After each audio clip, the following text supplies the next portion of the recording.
And here it is, the DIY Watch Club's GMT watch. Obviously, I've already put it together. This isn't going to be like a build video. This is more going to be a review on the quality of the type of watch you'll get from DIY Watch Club, whether or not I'd recommend you attempt a build like this. Also, some tips will be at the end and maybe some improvements directed at DIY Watch Club for watches they release in the future. So let's jump in. Let's start with specs because we all know where this watch is coming from. Seiko recently released their budget GMT, the SSK 001. And while I don't have one of those, I do have an SKX. And I believe the case dimensions are very similar to the GMT. This, however, supposedly a little bit smaller. They have this listed at 41 millimeters, while this is like, what, 41 and a half, 42 and a half. Kind of look similarly sized. This dial might be a little bit bigger. When you look at them from the side, it is obvious the lug to lug on the GMT from DIY Watch Club, a little bit longer than the stubby SKX. But there are some things on this watch that the Seiko GMT does not have. For instance, sapphire crystal. For instance, a ceramic bezel insert, a lumed ceramic bezel insert, a screw down crown, and lots of other stuff we'll get to in a second. But like the I almost said SKX, like the SSK, inside here is a, depending on how you look at it, a 4R34 or an NH34. Both of those are Seiko's GMT movement inside. Also compared to the Seiko, this right now on sale for $370 US. I think the SSK is $475. So saving some money when you put a watch together. Let's look at some details on this beautiful watch, and there are some similarities to the last watch I built from DIY Watch Club, specifically the hands and the dial. They both have this sandwich dial, but let's look at the GMT. So this is a two-piece dial. You get to put that together as part of the build. So a 12 is the triangle with the little lines. At the 3 is a framed date window, very nice. And then the 6 and the 9 have kind of those fence post cutouts with the little extra chevron on the tips. And then every one of the indices, the circular ones, also cut out like the sandwich dial, but they're all framed with a little bit of white color. What do you want me to call it? So they're kind of framed indices, which is cool. Also, the chapter ring has 60-minute markers or second markers, however you want to look at it.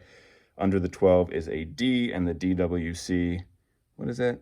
D03.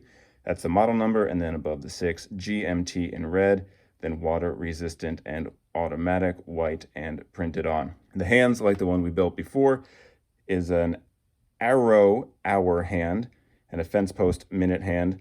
They're high polish and beveled.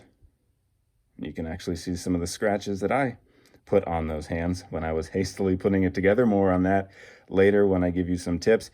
The second hand has that kind of arrow or almost spear counterbalance. That's what it looks like to me. And then of course the star of the show is that red GMT hand. High polish bezel. Now they have it as a 60 click unidirectional bezel. That's what they listed as. I counted the clicks. I'm pretty sure this is just a 120 click unidirectional bezel. No back play, a little back play. Depends on which slot you get it into. Pretty easy to turn. Not the best bezel action. I do prefer the SKX bezel action over this, but when you compare it to the SKX, guess which one lines up better? By the way, I get to take credit for that. I lined up the chapter ring. I lined up the bezel insert. That is part of the fun of building your own watch. And I can say I have better aim than Seiko. So the case is really, really nice. You can see that strong downturn at the end of the lugs. Brushed along the sides. There is a signed screw down crown, by the way, and then a real nice high polish edge before coming back to brushed on the top. So a lot of detail put in to this case and really well finished, in my opinion. If we haven't covered this already, the bezel does overhang the case just a little bit, as you can see, so that helps with grip a lot. And then we do have a mineral exhibition case back showing the 4R34 or the NH34, 200 meters water resistant. I'm assuming that's if you put it together correctly. By the way, that is twice the water resistance of the Seiko GMT. DIY Watch Club, automatic movement, assembled by hand. It's assembled by your hand. So that's the case and the bezel. This crown screw down, we talked about that. This is a brushed crown and a lot bigger than the last one I built. I mean, makes sense. This is a bigger watch. I think this is a 38 millimeter, 39. But one of the issues I ran into with that crown, it was hard to grip, hard to wind. This is a great crown, nice and beefy, so easy to unscrew, and just the action feels really nice. Sometimes when you build a watch, and maybe you build a watch with affordable materials, like I did with my Yachtmaster homage, more on that in a second. Some of the machining, not so great. The screw down crown on that sucks. Love the watch, hate the crown. This though, so easy. And the winding experience, super easy getting it back in. Screw down, super easy. So let's get into some details, some positives, and possibly some negatives. My first positive is just how good this watch looks and feels. I love this color combination. I know it wasn't the first watch ever to be black, white, and red, but the way they tie everything together, I think looks really great. The red GMT printing on the dial with the red GMT hand and obviously half of the bezel insert. I think it looks super sharp. I also love the way this is machined. This feels like a high quality watch, even though I was the one that put it together. I mentioned it before, but the way the crown unscrews and operates feels like you spent a couple $100, and honestly, it should if you're spending $370 on something like this. I love my Yachtmaster homage that I built, but it's low quality. There's just no two ways about it. Look at the way the crystal is proud of the bezel.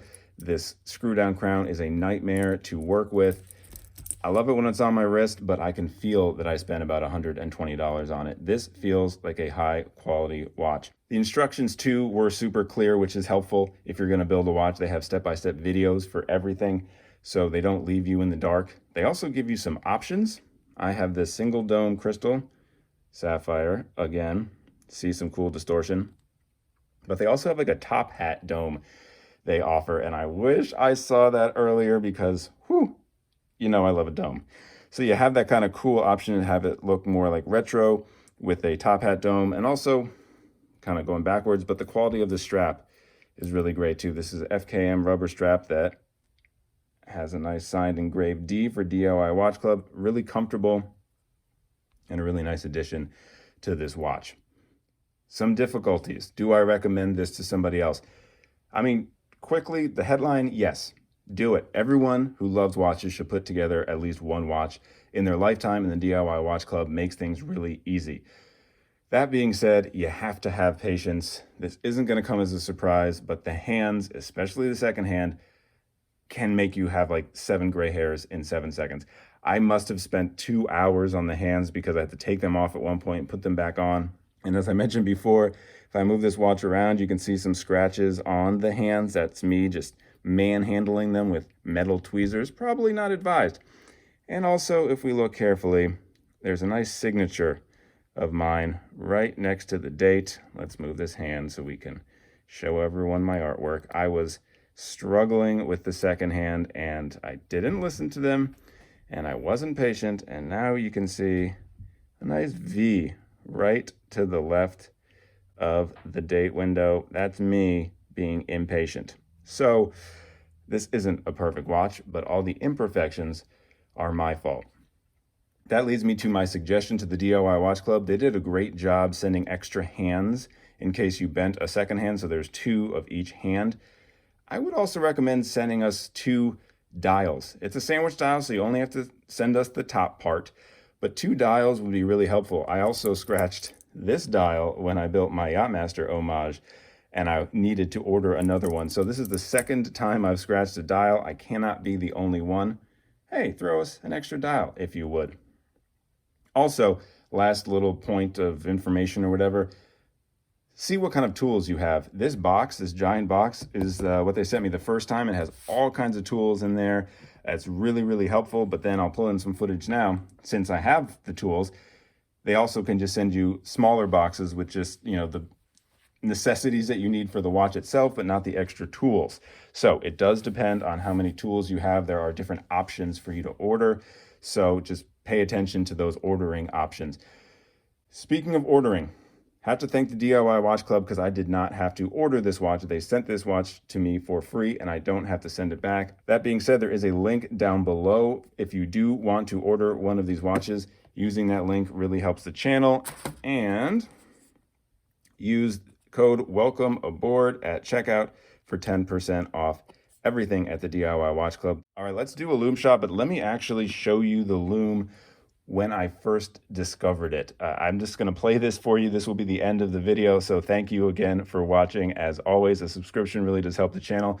But this is me in real time seeing how cool the Lume is and also discovering how much of this watch is lumed. All right, see you later. Check it out. So lumed bezel, completely lumed bezel. And one of the coolest little details, I think, is that the GMT hand is green. So everything else is that icy blue, but the GMT hand, which is pointing, right there by the 20, is green. So it actually stands out and stands apart from the rest of the watch. What an awesome detail.